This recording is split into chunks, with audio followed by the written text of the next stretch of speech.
अपने आप से पूछिए पाकिस्तान की 75 साल की तारीख को सामने रख कर क्या ऐसा हो सकता है कि कुरान हकीम का ऐसा अग्रीड अपॉन मुत्तफ़िक़ा तर्जमा जिस पर मकतब देवबंद, अहलुल हदीस, बरेलवी हज़रात, जमात इस्लामी के हज़रात और अहल तशय्यो जिनके 5 बड़े विफाक हैं और सबका उस पर इत्तेफाक हो जाए। कमोबेश उलमा की कमेटी बनाई जिसने 2018, 1920 3 सालों में हम 20 मरतबा इस्लामाबाद में मुलाकात हमारी हुई।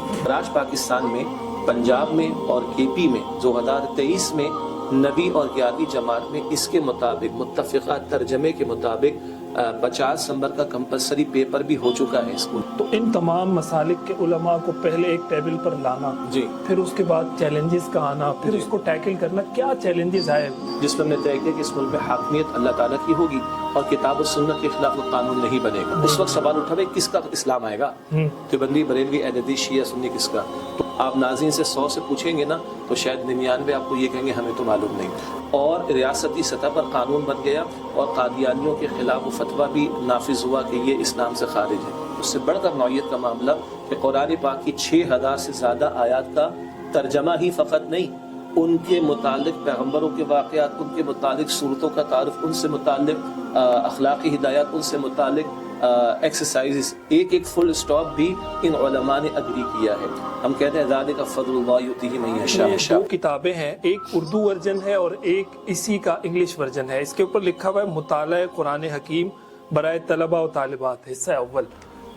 ये किताब जब मैंने खोली तो इसके अंदर मुझे मुख्तलिफ हजरात के नुकूश नज़र आए, उनके दस्तखत नज़र आए और उनके अल्फाज, कलिमात और इस तरह की चीज़ें नज़र आई, ताईदी कलिमात।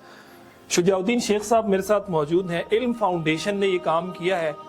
सर, कैसे तमाम मसालिक के उलमा को आपने एक तर्जुमे पर जमा कर दिया? लोग तो कहते हैं ये आपस में लड़ने भिड़ने वाले लोग हैं। बिस्मिल्लाहिर्रहमानिर्रहीम, अल्लाहुम्मा सल्लि व सल्लिम अला नबिय्यिना मुहम्मद। पहले तो नाज़रीन से मैं एक सवाल करता हूँ कि आप सोचिए कि जुमला तो हमारे मोहतरम भाई ने फरमा दिया कि एक तर्जमे पर इत्तेफाक। आप अपने आप से पूछिए पाकिस्तान की 75 साल की तारीख को सामने रखकर क्या ऐसा हो सकता है कि कुरान हकीम का ऐसा अग्रीड अपॉन मुत्तफ़िक़ा तर्जमा जिस पर मकतब देवबंद, अहलुल हदीस, बरेलवी हज़रात, जमात इस्लामी के हज़रात और अहल तशय्यो जिनके 5 बड़े विफाक हैं और सबका उस पर इत्तेफाक हो जाए, तो मैं यकीन से कह सकता हूँ कि हर 100 में से 99 लोग कहेंगे ये मुमकिन नहीं है। मगर जो आपने किताब दिखाई है नाजरीन को, ये मुमकिन भी हो चुका है अल्लाह ताला की तौफीक से।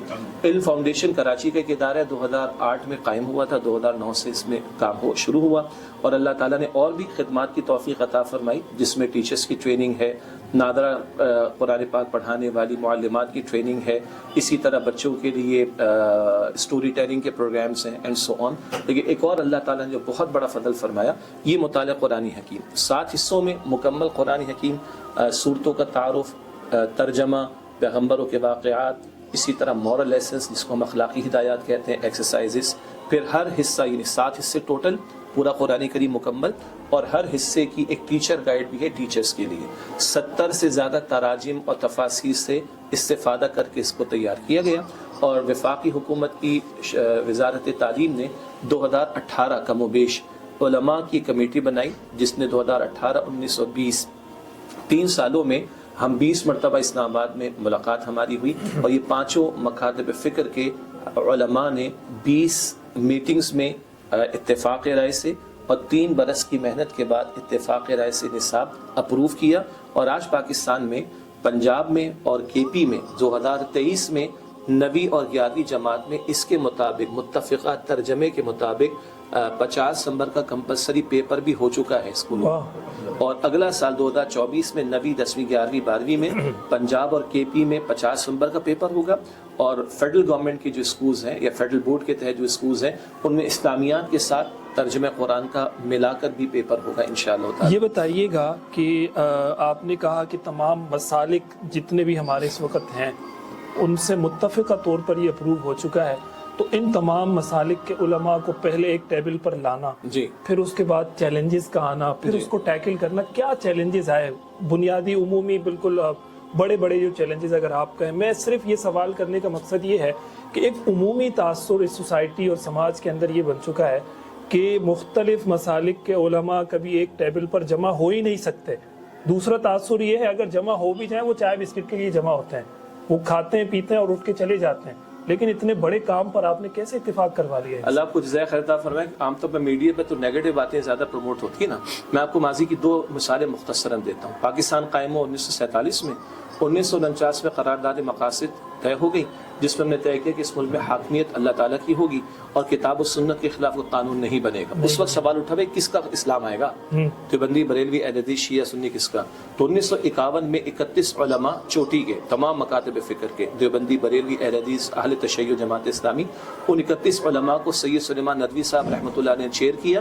ان 31 علماء نے 22 نکات دیے، فیڈرل لیول، پروونشل لیول، ضلع کے لیول پر مائنورٹیز کا معاملہ کیا ہوگا، حکمرانوں کی صفات کیا ہوں گی. کہا یہ 22 نکات کے مطابق اگر پاکستان میں کوئی اجتماعی نظام آتا ہے ہمیں کوئی اختلاف نہیں. آپ ناظرین سے 100 سے پوچھیں گے نا تو شاید 99 آپ کو یہ کہیں گے ہمیں تو معلوم نہیں. 1974 قادیانیت کے خلاف تحریک اٹھی، علماء بھی تھے، عوام نے بھی جانے دیں اور ریاستی سطح پر قانون بن گیا اور قادیانیوں کے خلاف وہ فتویٰ بھی نافذ ہوا کہ یہ اسلام سے خارج ہے. متفق تھے. میں سمجھتا ہوں کہ اسی نوعیت کا معاملہ بلکہ اس سے بڑھ کر نوعیت کا معاملہ کہ قرآن پاک کی 6000 سے زیادہ آیات کا ترجمہ ہی فقط نہیں، ان کے متعلق پیغمبروں کے واقعات، ان کے متعلق صورتوں کا تعارف، ان سے متعلق اخلاقی ہدایات، ان سے متعلق ایکسرسائزز، ایک فل سٹاپ بھی ان علماء نے اگری کیا ہے. ہم کہتے ہیں ذالک فضل اللہ یؤتیہ من یشاء. ہوا یہ کہ یہ 15 برس کی داستان ہے. 2009 سے کام شروع ہوا. 2017 میں اس وقت کی وفاقی حکومت کے وزیر تعلیم بلیغ الرحمان صاحب تک کی بات پہنچی، ان سے ملاقات ہوئی، انہوں نے اپریشیٹ کیا اور پھر انہوں نے علماء سے ریکویسٹ کی. بعض علماء کی طرف سے کچھ خدشات کا اظہار ہوا، کچھ ان کی طرف سے تنقید بھی آئی جس کو ہم نے پازیٹیو لیا اور اس کا فائدہ یہ ہوا کہ بلیغ الرحمان صاحب نے یہ تمام مکاتب فکر جو اتحاد تنظیمات مدارس کے 5 بڑے وفاق ہیں، نام میں نے گنوا دیے، تو یہ اتحاد تنظیمات مدارس کے بزرگوں سے انہوں نے گزارش کی. انہوں نے اپنے ایک نمائندے کو بھیجا. ہماری کتاب میں ان کی اسٹیمپ بھی موجود ہے جیسے کہ آپ نے ذکر فرمایا. اور پھر یہ کمیٹی وفاقی حکومت کی وزارت تعلیم کے تحت قائم ہوئی. ہم اپنے بیک آفس میں تراجم، تفاصیل سب کو دیکھ کر متفق علیہ نکات کو جمع کرتے رہے. جہاں اختلافی آراء اور ہیں اس پر علماء کے حوالے ہم نے کیا، انہوں نے اتفاق قائم کیا. جہاں کچھ مقامات پر 2-4 مقامات پر اگر کسی اختلاف کی وضاحت کی ضرورت ہے وہ بھی دے دی گئی ہے. اگر ایک خاص کسی 1-2 مقامات پر ایک مکتب فکر کی کوئی خاص رائے ہے تو وہ بھی ہم نے تشریح کے اندر کہیں لکھ ڈالی ہے. لیکن یہ 5 منٹ کی وضاحت کافی نہیں ہوگی. تو ناظرین سے ہم گزارش کریں گے کہ ہماری ویب سائٹ ہے TIF.edu.pk. ادارے کا نام دین فاؤنڈیشن ہے اور نصاب کا نام مطالعہ قرآن حکیم ہے. اگر آپ سرچ کریں گے تو آپ کو ہماری ویب سائٹس پر یہ تمام کتابیں بھی ملیں گی، یہ پس منظر بھی ملے گا انشاءاللہ تعالی. بہت شکریہ شجاع الدین شیخ صاحب. ناظرین آپ نے سنا جو ایک عمومی مزاج ہے سوسائٹی کا یا جو بات عام کر دی جاتی ہے اس پر کبھی بھی ایک کان سے سن کے پھر دماغ پر اس کو عمل میں نہیں لانا چاہیے، بلکہ ریسرچ، تحقیق، تصدیق کا مادہ ہونا چاہیے ہم سب کے اندر. یہ بات تو بہت زور شور سے کہی جاتی ہے کہ جناب علماء نہیں جمع ہو سکتے اور ان کے تو ایسے اختلافات ہیں، ویسے اختلافات ہیں، یہ تو ایک دوسرے کو دیکھنے کے لیے تیار نہیں ہے. یہ دیکھیں کتنا بڑا کام ہے جس کا صحرا اللہ تعالیٰ نے ان حضرات کے سر سجایا ہے. اور میں یہ سمجھتا ہوں کہ یہ پاکستان کی تاریخ کا ایک بہت انوکھا قدم ہے کہ تمام مسالک کے علماء قرآن مجید کے ایک ترجمے پر اتفاق ان کا ہو گیا اور پھر وزارت تعلیم نے بھی اس کو اپروو کیا اور وہ ہمارے طلباء و طالبات کے نصاب میں بھی شامل ہو گیا. یہیں پر دوسری بات یہ ہے، بعض اوقات ہم یہ سمجھتے ہیں کہ شاید بعض کام ہو نہیں سکتے، ہم اس کے لیے قدم نہیں اٹھاتے، ہم صرف خواہشیں کرتے ہیں اور ظاہر خواہش سے نہیں گرتے پھل جولی میں. وقت کی شاخ کو ہلانا ہوگا اور کچھ نہیں ہوتا، اندھیروں کو برا کہنے سے اپنے حصے کا دیا خود جلانا ہوگا.